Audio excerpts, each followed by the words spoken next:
Right, so just casting off and leaving this, I'll call it yardley gobion. Almost certainly wrong. I find myself lacking the enthusiasm to challenge my own dodgy pronunciation, so we could have some low bridge action here. I don't really know, but either way, let's get the all-powerful aerial down. I'm going to shorten this, I think. The idea is sound, but I do sometimes think, does it really have to be like 6 feet?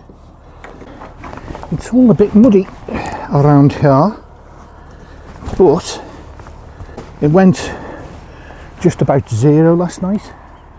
It went a bit chilly, but means the mud is semi-frozen. So, you know, silver linings, etc. Okay. And I think that's it for the front. Is that lady coming towards me? If she is, she's moving extremely slowly. I think it's a lady. Sometimes boaters are sort of amorphous, androgynous, you know, androgynous, but not sort of in a good way, really. They're just muddy figures, Wellington wearing, mud spattered, dark thick coat wearing peasants, really. Sort of 19th century Russian peasants. The kind of people who could be male or female. You have to get within sort of 6 feet to identify the gender. Right, the boat is coming across. The boat is trying to move out here. So I'm going to have to sort of look lively at the back end.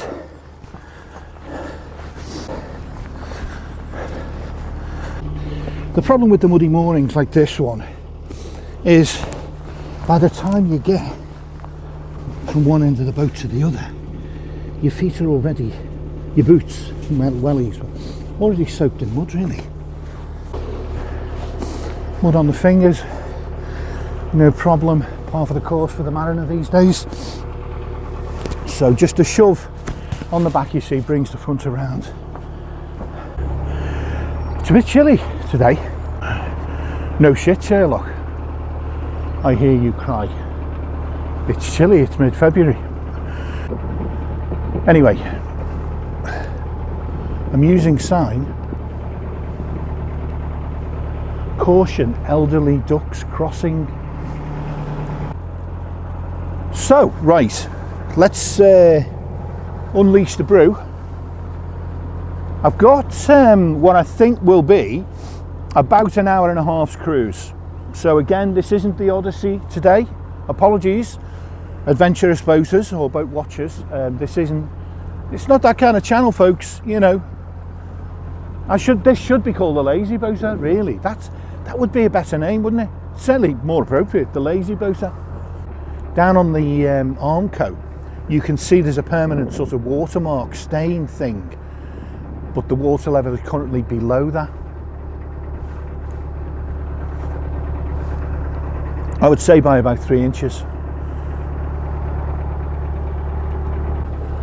Have you seen that? I've got to show you that weird, like extra tall crash cover on the front. I mean, clearly they get through tunnels because they wouldn't have it. Brief coffee review. I don't know what I've done there. I know this will make a decent brew. This, I think it's, what are we on? We're on Sainsbury's own brand strength for French. We're on the French, aren't we? We're on the French, and I've not done it. I can't review it. I've cocked it up, basically. I don't quite know what I've done. It just tastes a bit watery. Not enough coffee. That's what I've not put enough in. I like to make it sort of quite thick, so extra coffee, and I can balance out the bitterness with a bit of honey and evaporated milk, and it works quite well. You're probably thinking, oh my god, but it does work. Evaporated milk works well. I feel like I made a great scientific discovery, but everybody I tell is just horrified. Really large farm concern, huge fields and a massive barn, and there's all the hay all baled up. Don't they usually cover it up to stop it getting damp and cold, and I don't know, would it rot away? I'm no farmer, obviously. I wouldn't survive 5 minutes as a farmer. I'd just be like, guys, I'm going to the job centre. I need to start at 5 a.m. and don't finish till 10 p.m. or so. You know, they do nuts hours, crazy hours. And no wonder they're so hostile to everyone. You know, I would be, frankly.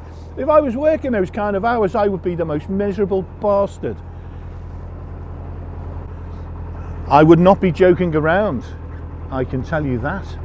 I would take life a lot more seriously if life involved me getting up at 5 a.m. and working till 10 p.m. And literally, I think that's what these guys do. Hasn't it got like the highest... I can't say the word, right? I feel like if I even say the word, these videos don't get monetized anyway. Obviously, not enough people watch this drivel. But it might just get cancelled or blocked, or I don't know what might happen if I say the word that involves you unaliving yourself. That word. I feel like if you say it, the word that begins with S, if you say it clearly and YouTube it will pick up on that word, and it could affect, I'm sure I read somewhere, someone saying videos getting blocked left, right and centre. And I've touched upon some pretty gritty topics, it has to be said, but so far not one has been blocked. Maybe I'm sort of under the radar, you know, low viewer numbers. I sort of sneak in and get away with all sorts. But anyway, whatever the truth of it, I feel like I can't say the word, but they have the highest rate of that activity. Or one of, they're near the top if they're not the top. So, yeah. I can sort of understand why they're a bit miserable, really. You know. Anyway, you know. I'm not going to get involved. If I don't want to put off, if you are a farmer and you know, enjoy watching 15 minutes of this drivel, then don't be put off. You know, I'm a fan of the noble farmer and the incredible hours they work. Although, you know, not wishing to be sort of unfair, but you are a tad on the serious side. Can I just say that? You know, no offence, just a tad on the serious side. I would be. This is not, you know, I'm not being farmerist, I would be. But that's fine, you know, that's fine, isn't it? Long live diversity of temperament. Long live, anyway, whatever the word is, long live it. Because it'd be no good if we were all sort of like Keith Chegwin back in the 80s, would it? Hello, everyone, you know, it just wouldn't. Even I wouldn't like that.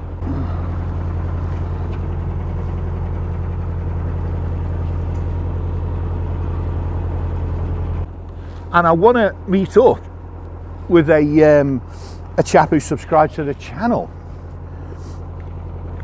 which doesn't happen often, to be honest. I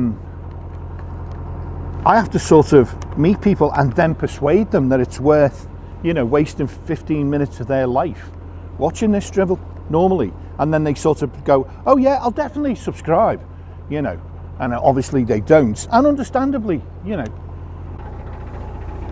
So with this boat, he's out on his own here. He's really out on his own, this guy. Slowly. Appropriate name.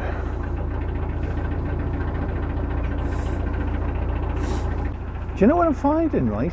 Increasingly these days, I think, people aren't using TV aerials, the classic TV aerial or Sky Dish or that kind of thing.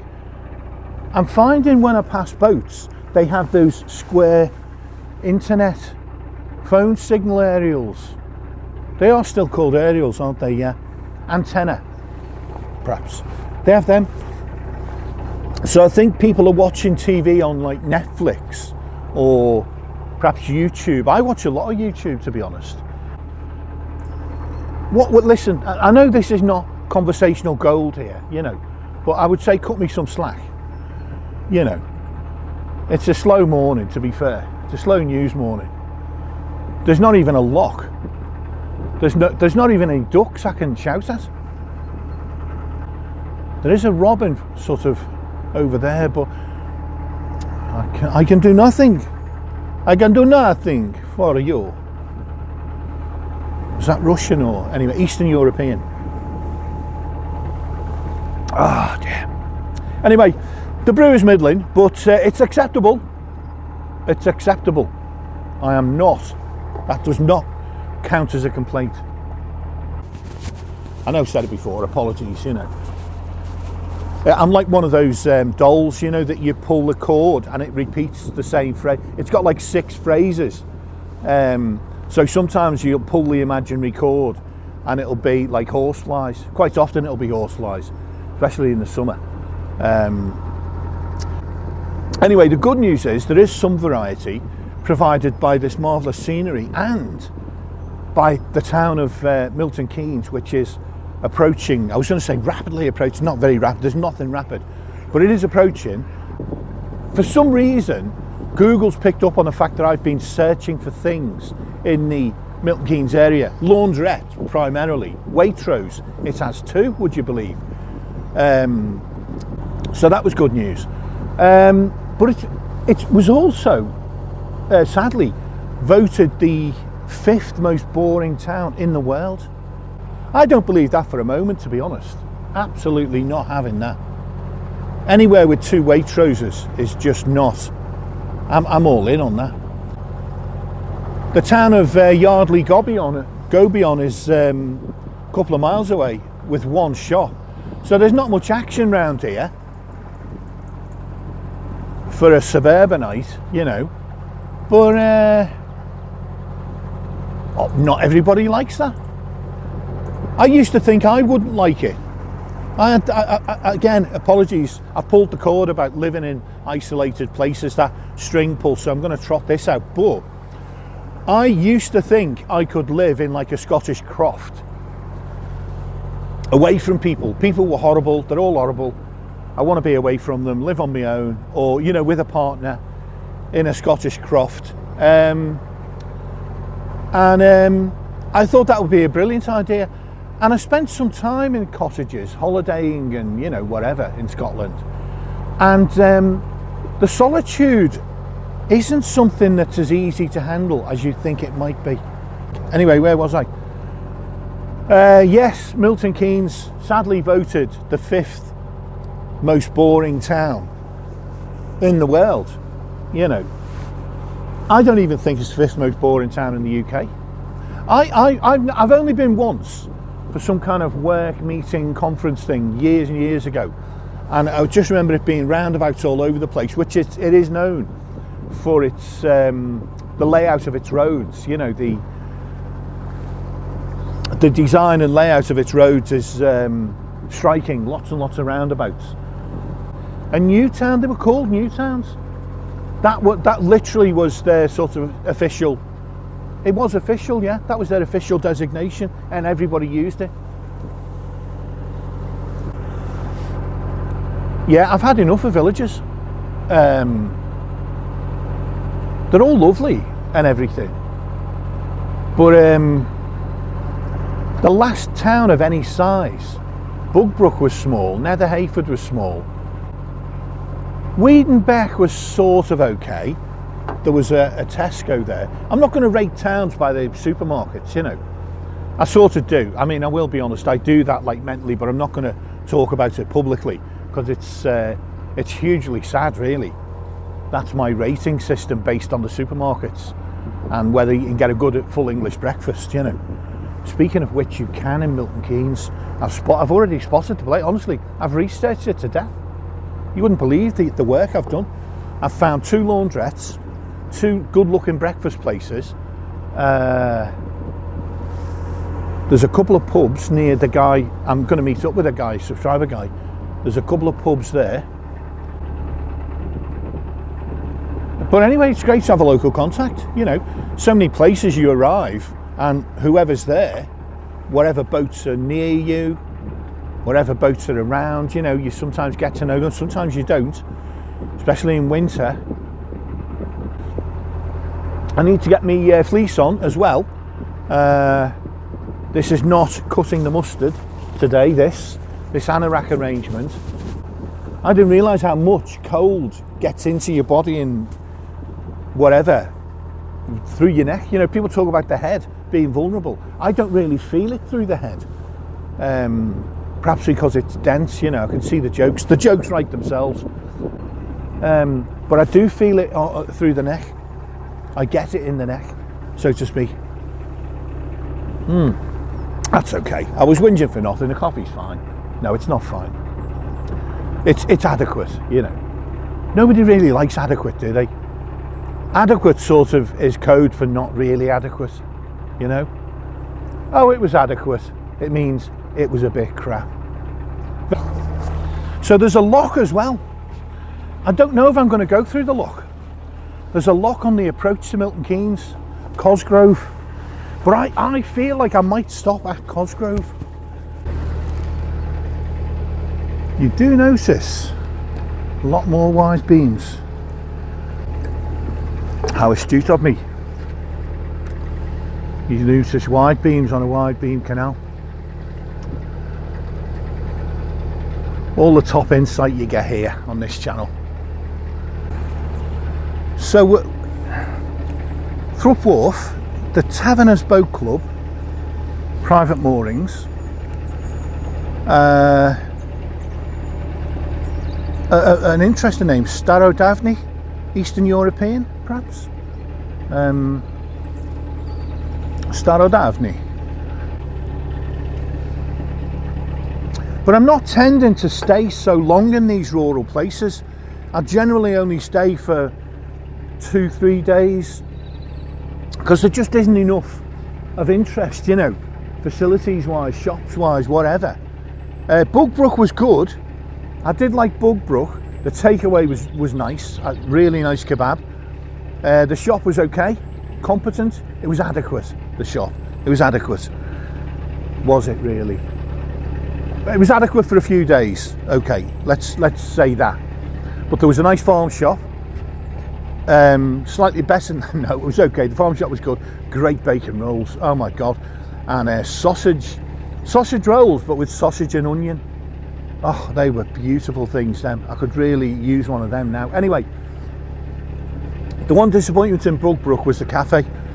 4.7 stars. So I was expecting an outstanding breakfast, you know, and it was absolutely dreadful. Oh my god. Nice place, lovely place, but and nice staff as well, to be fair. The staff were lovely, but my god, that breakfast, the bacon, you know, when bacon's been microwaved, so the rind is all white, it's not seared or browned or anything, it's all pure white, and the bacon goes like hard in the middle and rubbery, but the outside is sort of edible. That's the kind, but not a mark of burn on it, no searing, no nothing.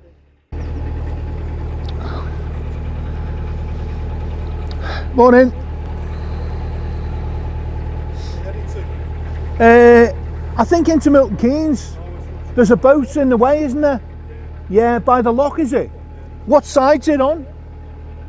Yeah, anyway, well, I'll keep my eyes open. Thanks for the reminder. I reminded myself, he didn't remind me, did he? Anyway, he's obviously a boater. But yeah, obviously I hate slagging places down, I really do. But I've got to be honest with you guys.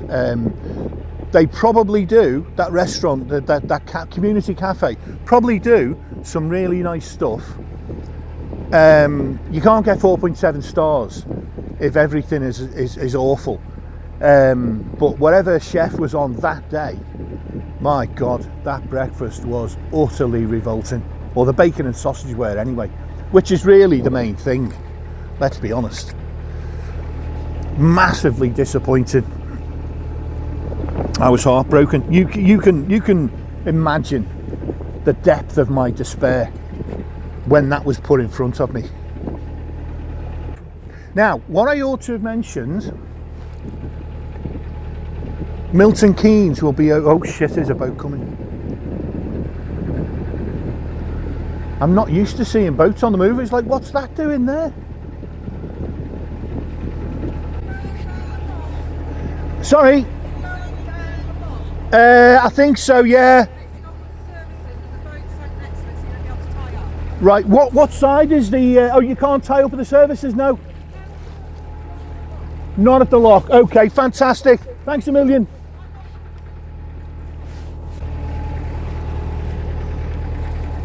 That was very kind.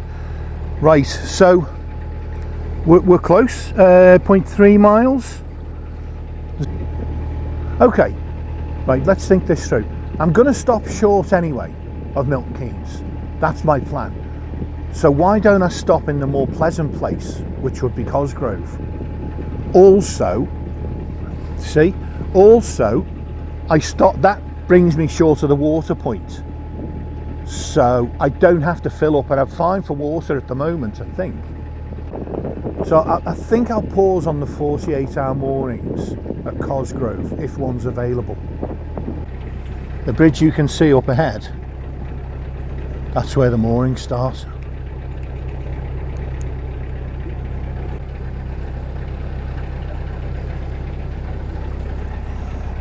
So I've only seen 2 boats this morning.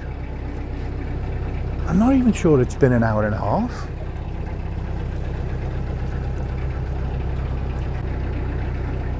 This is Cosgrove. Now the moorings are on the left, so I'm going to go really slow and look for a spot. And do you know what? I might be in luck. I could moor on the end here. Should I do it, guys? Should I do it? Yeah, I'm gonna go for it. Let's stop here. I've got a ring near the back and one near the front. So actually, I can moor here within a few seconds, and I can go and check things out up front and see what the mooring situation looks like. I'm going to tie on here, and I might have a recce forward and see what we've got. I'll scout out ahead if there's a better mooring. This isn't brilliant. We've got houses on both sides. It's a village, it's a small town, whatever, Cosgrove. And the canal bends round here, and there's a lock, shallow lock, in about 300 yards. But yeah, sort of residential. Looks really nice, to be fair. Looks a lovely place.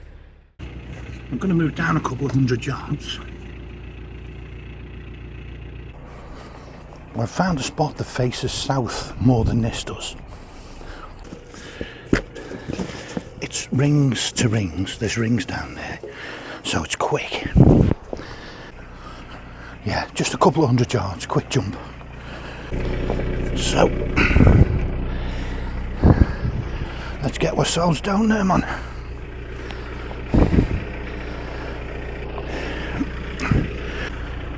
And let's go. Not a bad spot, this. I'm not a massive fan of having the houses on both sides, that I will say. Even though they're very civilised, I feel like this is a very civilised village.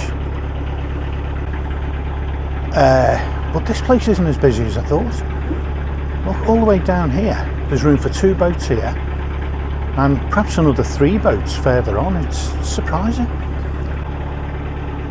It's funny, even in mid-February, you can start, if you get a bright day and you're facing south, where the panels are, you can already start to get really significant solar. energy. Anyway, I love that RV thing, whatever that is. I absolutely love it. Tonka, sensational. If I was going to drive a wacky, unusual RV, it would be that 100%. Right, okay.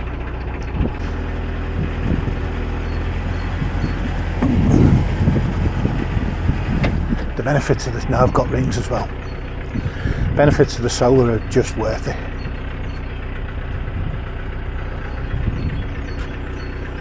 Right. So here we are, folks. Welcome to the new spot. I was just round that bend up there, about 300 yards. Some offside moorings, you can see, and a field behind. This boat with a massive array of solar panels, plus another equally large array on the bank I've just noticed behind him, and then just an open field. And obviously there's me.